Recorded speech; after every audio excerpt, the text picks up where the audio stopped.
What's up, YouTube? This is Gerard with Kingdom Image Fitness, and today we are going to continue our discussion on whether carbohydrates are actually the enemy while you're on your weight loss journey.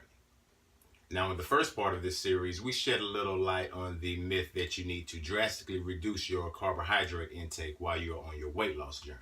Also, in this video, we discuss the difference between simple versus complex carbohydrates, and we also discuss the very important role that carbohydrates can play in a balanced and nutritional diet.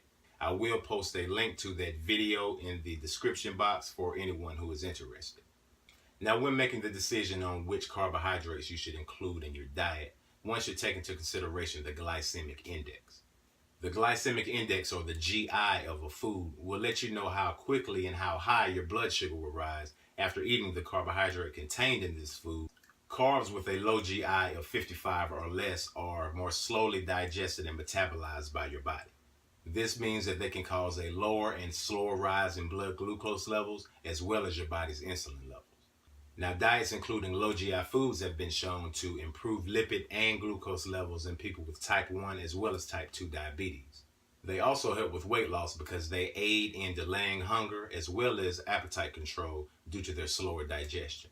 The lower the GI of a food, the healthier it is for your body in the long run, but not all complex carbohydrates are low glycemic. Just like in the last video, we found out that fruits and vegetables don't act as other simple carbohydrates in your body.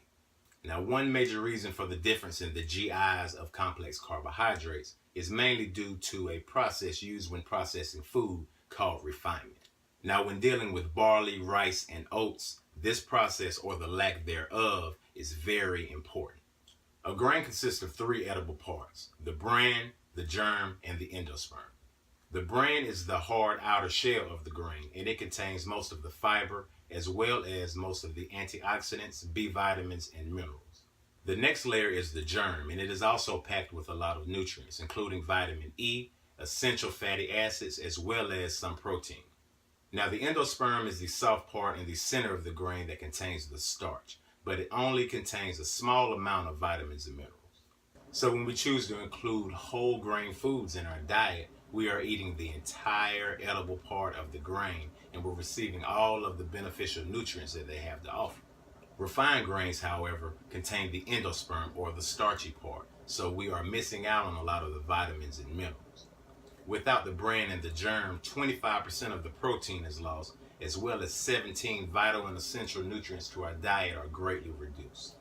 Manufacturers use this process because refined foods have a longer shelf life, a reduced cooking time, as well as a less gritty texture. Now, if that wasn't confusing enough, there is also a process called enrichment, which is used in the process of many flours as well as other refined foods. Now, this process adds back in 5 of the nutrients that are stripped during the refinement process, but it still completely leaves out 6 of the vital nutrients found in whole grains, such as magnesium, vitamin E, and fiber, and also leaves the rest of the nutrients found in whole grains greatly reduced. So choosing enriched foods over refined foods may still provide nutrients to our bodies, but in no way do they stack up to the nutritional benefits of whole grains. So let's take, for example, the issue of white versus brown rice. Now, a lot of people say that it doesn't matter which one you choose because they are both complex carbohydrates. And they also state the fact that they both have about the same amount of calories, and actually white rice has less fat than brown rice does. Now, this is true, and while both rices have their benefits nutritionally, due to its more natural state, brown rice beats out white rice when it comes to the vitamin and mineral contents of it. And white rice and pastas also have a higher glycemic index.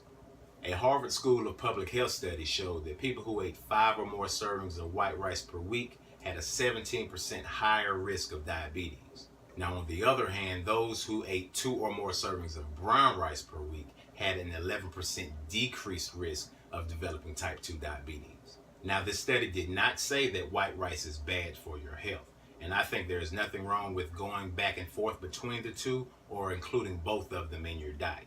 But it is estimated that just by replacing 50 grams of white rice per week in your diet with brown rice leads you to a 16% decreased chance of developing diabetes. And replacing the same amount of white rice with various whole grains in your diet reduces your risk by 36%.